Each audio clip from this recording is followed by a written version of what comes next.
Tokyolive Tokyolive Endoscopy 1. 1.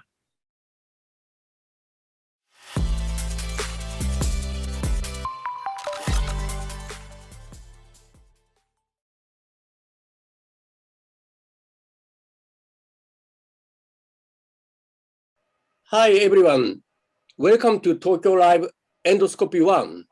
We would like to start our session, which is a very exciting theme entitled The Future is Here, Big Data and Robotics.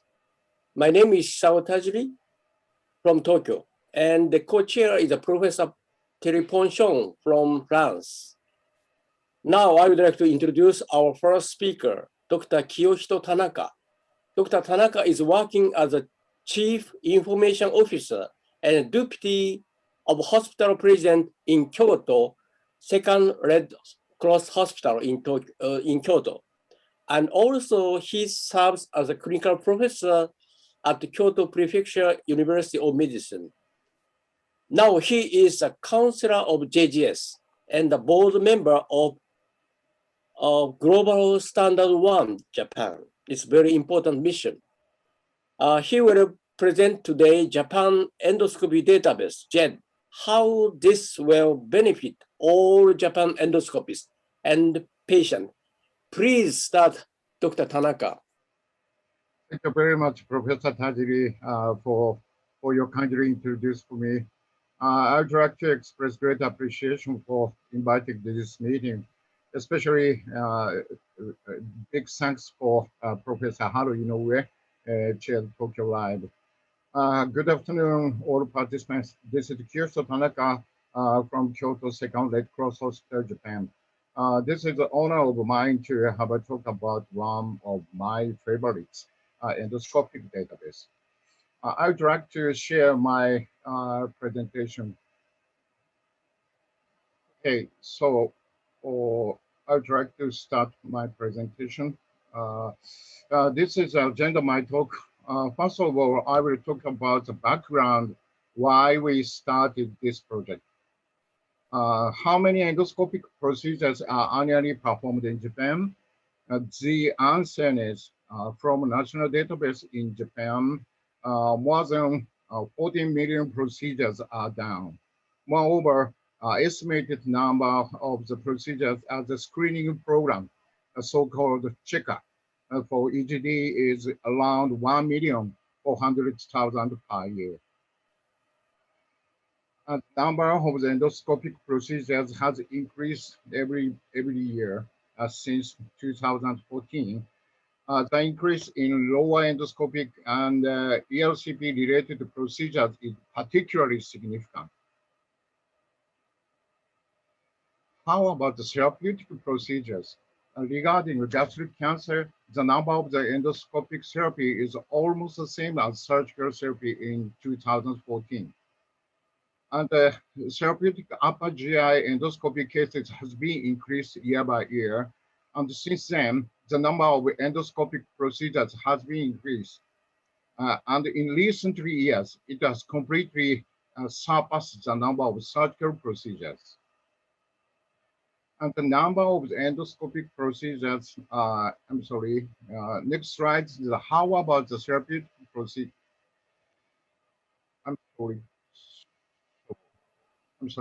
How about the column? The number of endoscopic therapy, including pulpectomy, EMR, ESD, is much bigger than that surgical therapy. The surgical therapy is 5 times more than ESD. So we decided to collect the real endoscopy data in Japan directly from the endoscopic medical record. 2017, we published 2 papers. One is for the design paper, writing by Dr. Koji Matsuda, and the other is the first progress about JEDO in digestive endoscopy. Let me introduce how to combine the data directly from the endoscopic reporting systems. As Kodoshima mentioned in this paper, our method is quite unique.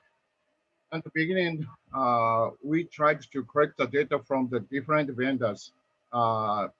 For example, Olympus company and the Fujifilm company. Now, after extracting the data as Excel file type CSV, the full privacy and protection as anonymous, the hash process was made. Finally, all data was stored in the JGS server. As now, more than 15 vendors are JEDO partners, which support our JEDO protocol. Nowadays, over 30 companies joined to our project. We could correct more than 250,000 cases first 2 years. That means 120,000 cases per year. And so the data about 680,000 regions were corrected. Using the first term data, Dr. Kodoshima reported HP infection status in 95,000 cases. HP positive and the eradication cases and over 60% in Japan from analysis of JD data. And Dr. Kodoshima reported ADR of initial colonoscopy. In the old generation, over 60 years, ADR is about 60%. So I would like to talk latest situation of this project. As of the end of the May 2021, 1,200 teaching facilities have expressed their participation in the project. Unfortunately, due to the impact of COVID-19, some facilities are not able to participate in the JEDO project. And from start of this project to 2021 May, we could correct more than 2,327,000 cases in the 5 years. And so the data about 6,340,000 regions were corrected. So very big data we collected. Next is achievement is using the corrected data. This slide shows based on this data from the first trials, 6 papers were published after 2 milestone papers. I'm very happy to summarize them in order. Professor Katada reported the relationship between smoking and alcohol consumption and esophageal endoscopy. Interestingly, the patient with head and neck or esophageal cancer less likely quite smoking rather than alcohol. This is very interesting. Although the alcohol is more addictive than smoking. And the next, Dr. Oda reported HP and atrophic change in patients with gastric cancer. Among 10,000 patients with gastric cancer, HP negative was only 9%, although 31% patients had successful eradication. Dr. Kato reported about the ELCP, more than 4,000 cases were analyzed. The fourth centers carried out 4,000 ELCP on 2,000 patients. In terms of successful rate CVD correlation by level of the ELCP difficulty, grade 1, 98.5%, in grade 1, 99%. That is satisfactory data as an ELCP expert center. How about the complication rate?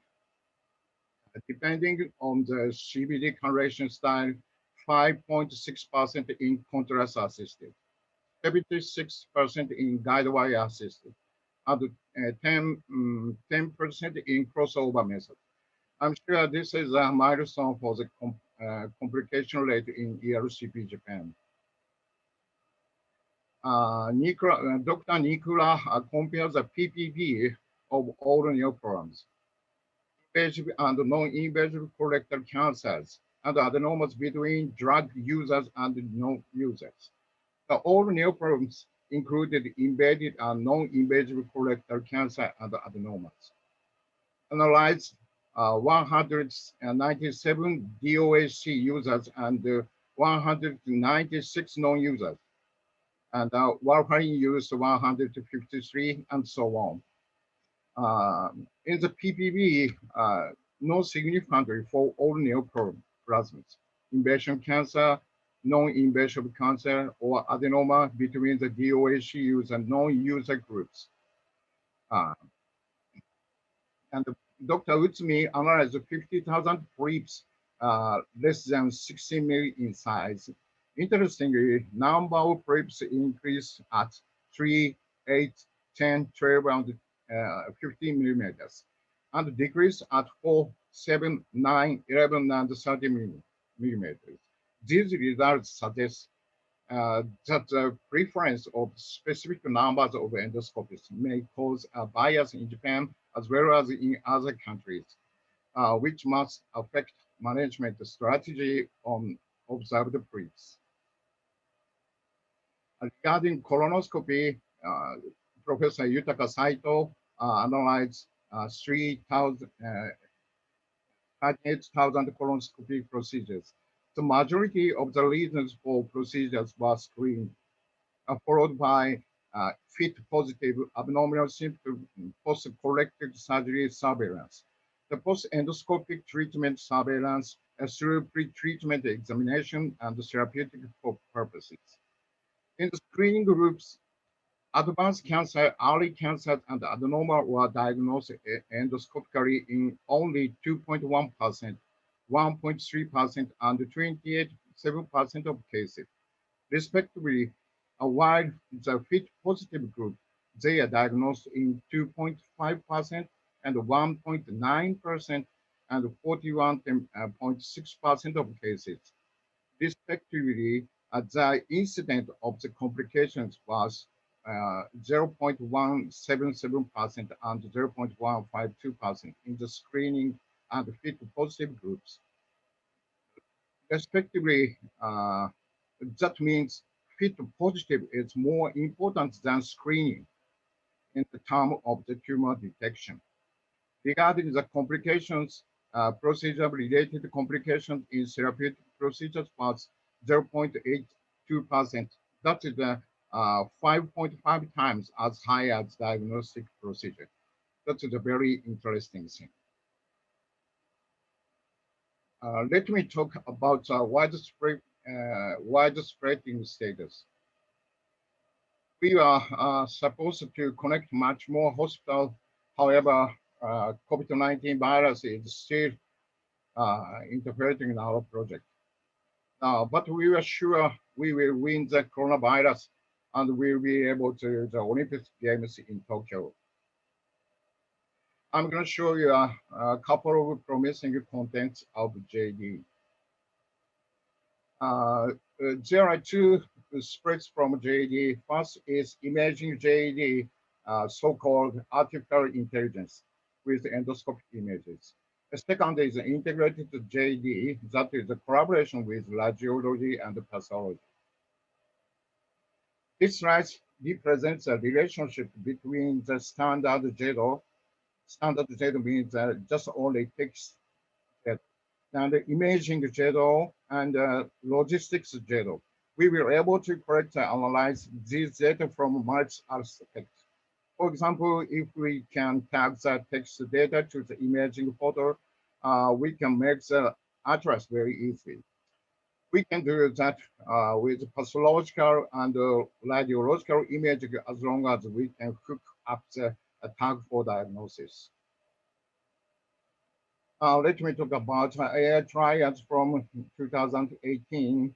I mentioned three artificial intelligence trials, including gastric cancer detection, especially early gastric cancer, and IBD staging for the ulcerative colitis, and the ELCP outcome.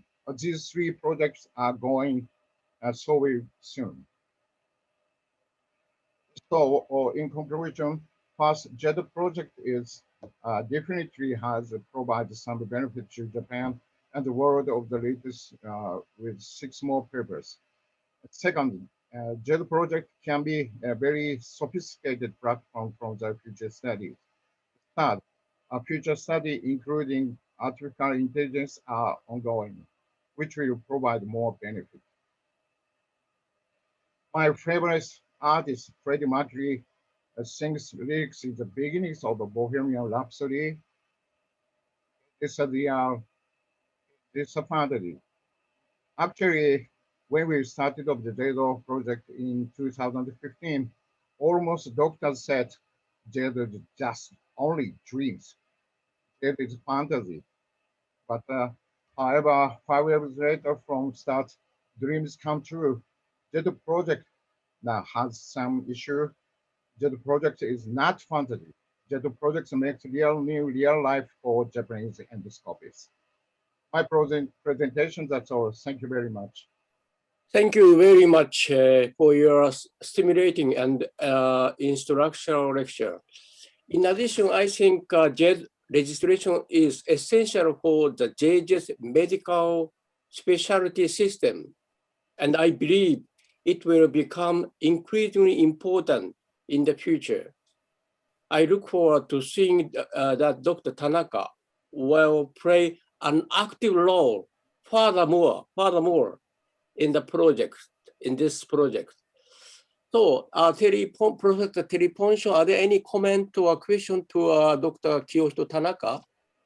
Of course, I have some. I was very interested by this database.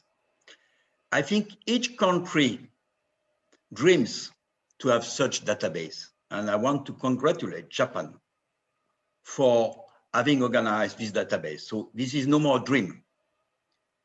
Now, first question: we know very famous Japan centers. Okay, we know academic centers, but we don't know how are working the private centers from Japan. So did you involve the private centers also? Yeah. Thank you for your question. Now, we made a original program, so-called Dokodemo JEDO, Anywhere JEDO. This program is free and also working on the personal computers. The JGES bring to the private hospital and the clinic so free programs to all of the medical centers in the private center. The JEDO database include in the big centers and medical clinics and the small institute. All of the endoscopies join to the JEDO project. Okay, thank you very much. Second question, and this is our main problem, at least in France, but I suppose in other countries. We all have different patient database, okay? For example, one from Olympus, Endobase, one from Fuji, one from Pentax, etc., and others, okay? So yeah. we want to avoid to duplicate, to avoid to do twice the same thing, twice the same recording. So we want to use our regular database in order to implement the data within a large national database. How does it work? How you manage both and avoid duplication of tasks? And that is a very, very big problem. As you know, Japanese endoscopy, after examination, input the data of the examination in detail for the computers. And in every institute has a filing system, every hospital, and so change to the JEDO style data so on each institute. And to bring to the data to the JGS, we combine all of data and the data after correction, the data cleaning, and so we make the big data. Okay, and you receive a support from the National Ministry of Health, I suppose. You receive a lot of support, funding, of course. No, yes or not? Very, very little. Because this is a problem. It does cost a lot. Okay. Yes, okay. Thank you very much. Congratulations. Okay. I always highly respect Dr. Tanaka. Have been matches of AI-assisted endoscopy with JED. I respect always. Okay, we would like to move to the next speaker. Please, Professor Terry Ponchon to introduce Lawrence Ho, please. Okay, thank you very much, Ichao. It's my pleasure to co-chair this session with you, of course. Huh? You are my mentor. Now, it's my pleasure to introduce Lawrence Ho. Lawrence looks, of course, I know Lawrence Ho since years. He looks like a very young endoscopist, okay? Like a junior. But nevertheless, he has a long career behind him. He published more than 250 papers.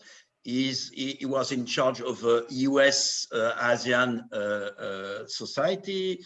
He's also well known for his works on metabolic, especially bariatric endoscopy. So he has many fields of interest in endoscopy. But more important, I think, is deeply involved in all administration at the level, all administrative concerns at the level of Singapore University and also Singapore health system, national health system. So he's very famous in Singapore for all he has done to manage the teams, etc. But probably above all, is an inventor, and especially concerning robotics. And his name is associated to Master, a very famous robot.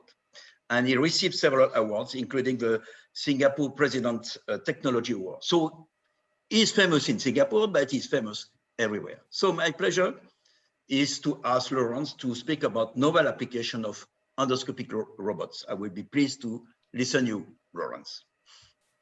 Thank you very much, Thierry, for this very kind introduction. So it's raining in Singapore now, so I hope the reception is good enough. I'm going to start to share the slide with all of you. So I think, yeah, thanks for this kind words, Thierry. I remember I met you over in Brazil, I think Sao Paulo, during the World Cup, when we were participating in workshop in 2018. So you were very happy because I think France won the World Cup during that time. So I think we had a good time. We have a good time during that. Thank you. So I think, obviously, I have some disclosure to make. I'm the co-founder of Endomaster, as Thierry already alluded to. But today, I'm going to go through a number of issues for today's sharing. I think these are listed in this, these issues are listed in this slide. I think firstly, the first issue I'd like to actually share with you all is, why do we need endoscopic robots? I think the simple answer is, I think in order for us to transform endoscopy to surgery, I believe that we need two arms. We need to provide the operator with two arms. And I think the easiest way to do so is to actually give them, I think, two robotic arms, which can then help them to achieve so-called triangulation so that we can get tension. At the same time also, I think the robotic arms can help the operators to have grasping in order to attain exposure of the target organ. And this is why I think we come up with this thing called endoscopic robots. I think firstly, I'd like to actually share with you what the current endoscopic robots can do. I think a number of years ago, we already showed that the endoscopic robot could do so-called ESD on early gastric cancer. And this was done in a proof of concept study. I think the video play, okay, of this particular robotic arms at that time. And then since then, we also show that the endoscopic robot could actually do colorectal ESD, okay, on human colorectal patients to remove colorectal tumor and also colorectal polyps. Okay, so if you can see the particular video here, the surgeon controls the master console here in order to operate on the two robotic arms. Okay, I think, however, the main value, as Thierry already mentioned, I think we need to find a real value for the endoscopy robots. I believe the main value is to shorten the learning curve of doing complex endoscopic procedures such as ESD.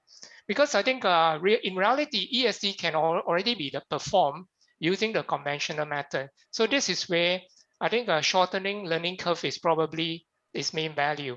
So what is the evidence then for us to believe that the endoscopy robot can actually shorten the learning curve?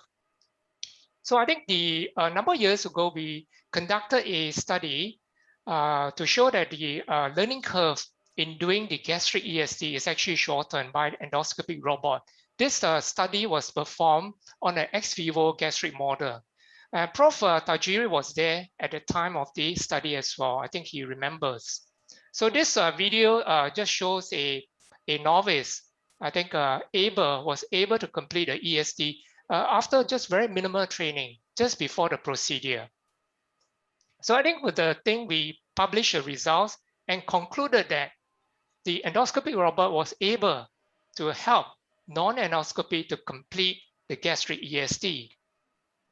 Since then, another group from US was also able to demonstrate that the robotic endoscopy was able to shorten learning curve in doing colonic ESD using an ex vivo model. This time they used a MET robotics SD robot.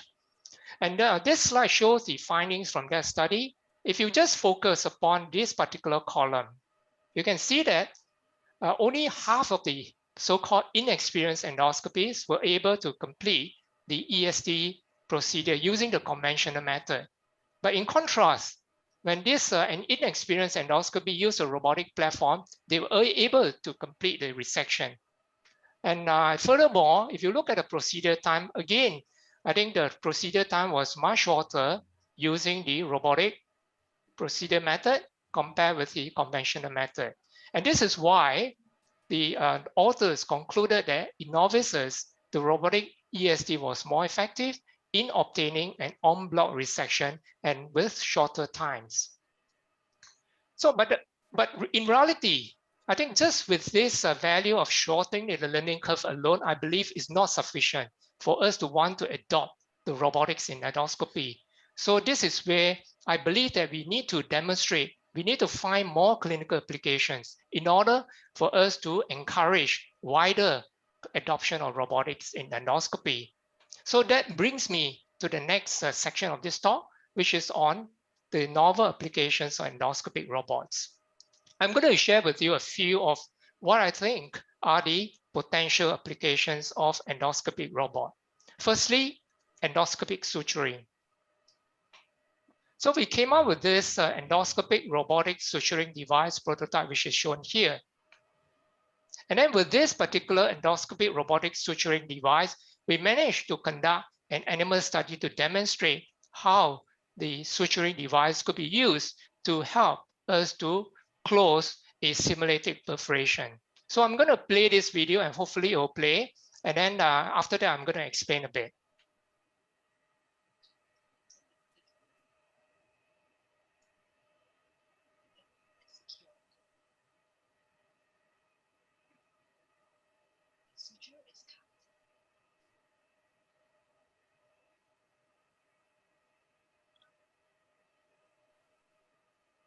So as you can see from this video, the endoscopy robots are able to do the through-to-through suturing as well as to tie the knot. So the next potential clinical application may be in endoscopic full thickness resection. So here we also did an animal study a few years back to show that the robotic endoscopy was able to help us do the full thickness resection endoscopically. However, the procedure was technically very challenging. And when the GIT lumen collapsed and impeded the vision. So I think this is just a video. So I think to overcome this challenge, we have since come up with a so-called colon support structure, okay, which can be deployed in the GIT tract in order for us to create space. And this is shown in this picture here. So I think I'm going to show you the next video, which demonstrate how the so-called colon support structure could be deployed within the GIT lumen. So we just watch a video. So first, I think we put this colon structure through the working channel of the endoscope, in this case, a colonoscope. And after that, the entire structure is deployed as shown in this particular video. Okay, and then the structure was actually released from the deployment mechanism as shown here. Okay, so this next video will show us how the endoscopic, this so-called colonic support structure could facilitate the closure of the robotic endoscopic full thickness perforation, okay, using the combination of this robot suturing device as well as the support structure in an animal study. So you just watch a video. So you can see that with the support structure, we could actually have ample space for the robotic suturing device to manipulate. And then gradually, I think even with the suboptimal air insufflation, could actually do the entire procedure with ease.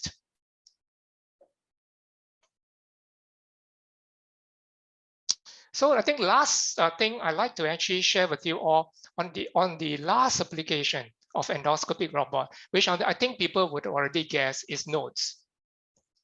So a few years ago, we already showed that the robotic arms could be used to do the so-called liver veg resection in this particular animal study, which I just briefly played a video.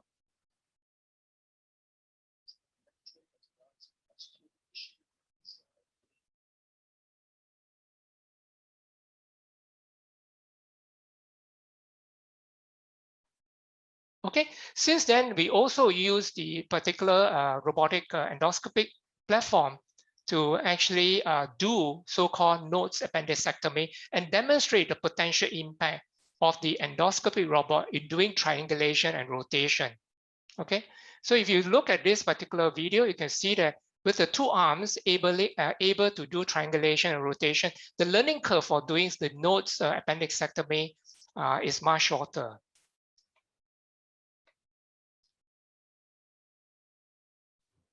So finally, I'm going to actually finish my talk. So I think I'd like to now finish my talk by concluding and also sharing with you a few what I believe to be key take-home messages. Number one is endoscopic robots have been shown to shorten the learning curve of ESD. And also believe that I think in order for us to achieve widespread clinical adoption of endoscopy robots, other clinical values of endoscopy robot must be demonstrated. In the pipeline, we have come up with a few promising novel applications of endoscopic robot, including endoscopic robotic suturing, endoscopic robotic full thickness resection with this so-called colon support structure, and finally, robotic nose procedure. So with that, I'd like to thank you all for the attention. Thank you. Thank you very much, Lawrence. Of course, this is very impressive. Thank you. And but maybe not for a near future.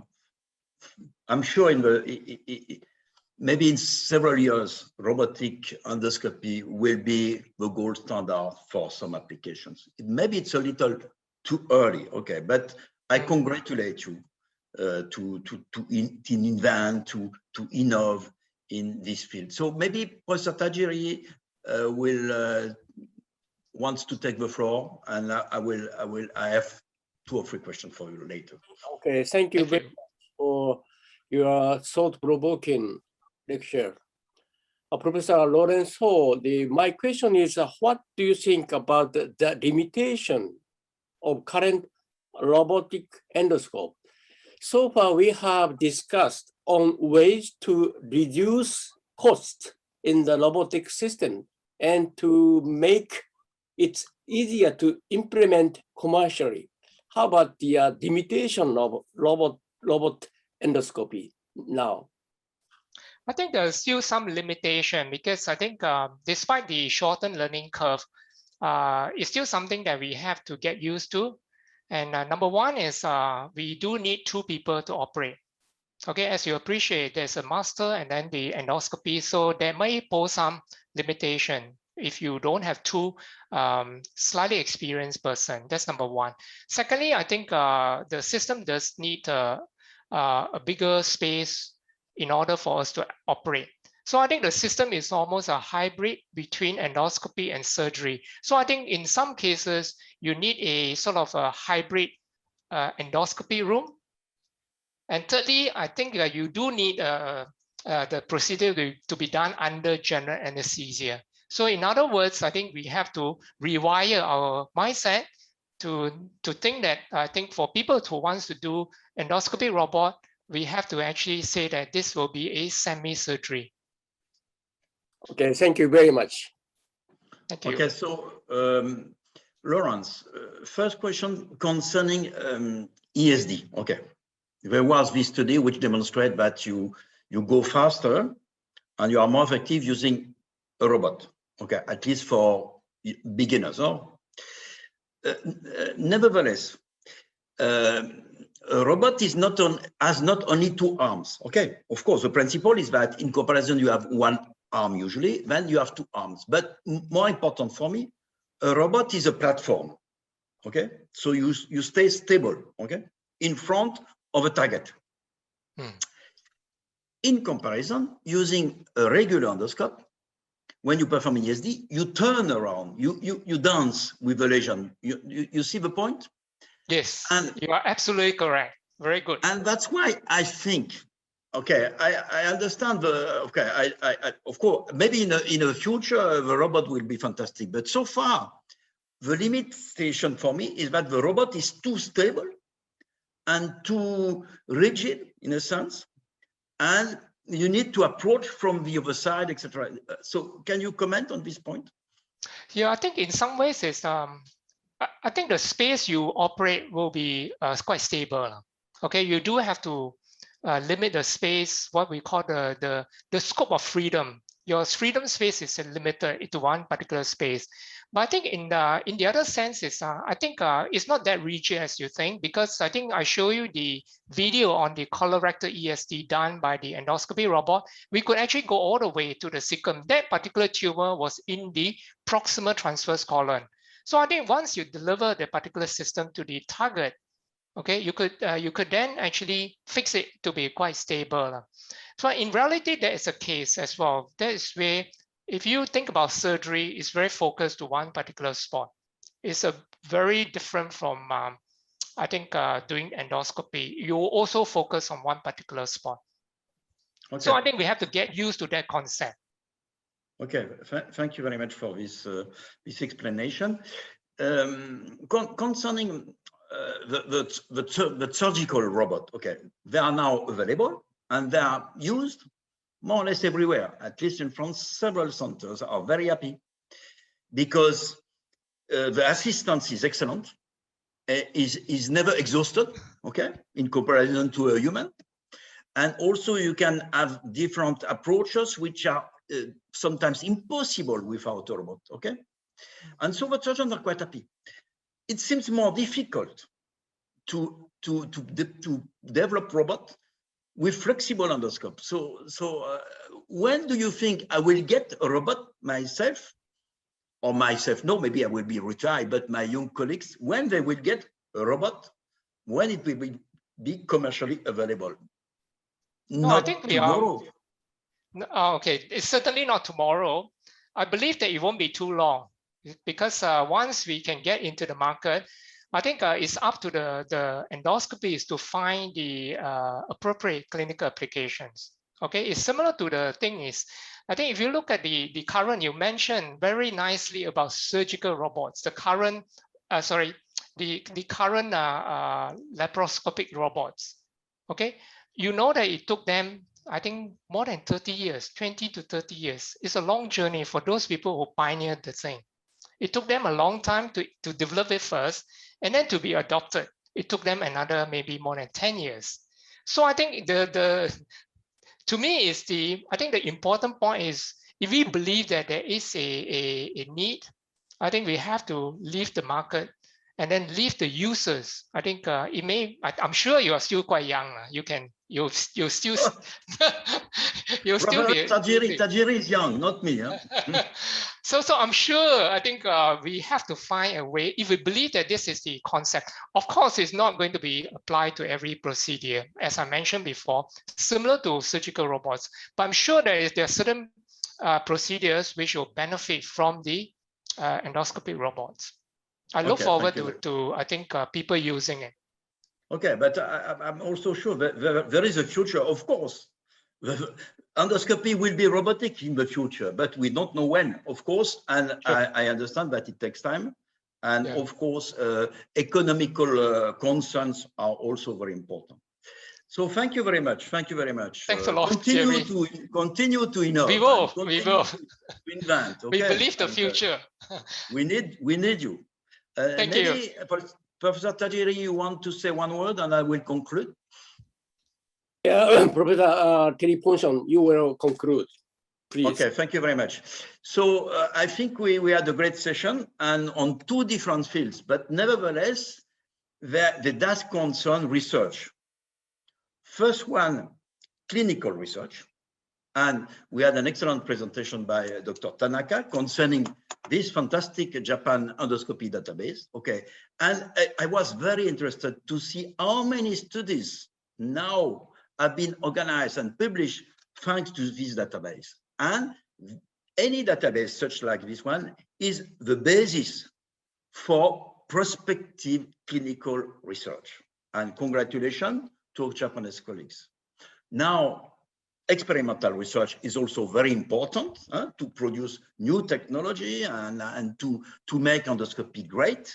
And Laurence is a perfect endoscopist, would demonstrate that you are not working only in routine, you are not working in close to the administration, you are also in charge of innovations. And for sure, it will take years, but I'm sure that Laurence, once I will see a robot invented by yourself and commercialized in France, in Europe. At least I hope so. And you did a lot for this. Congratulations. And your presentation was quite clear to explain the different potential applications of robotic endoscopy. So a great thank you to both of you, and a great thank you and congratulations to my co-chairman, Professor Tajiri.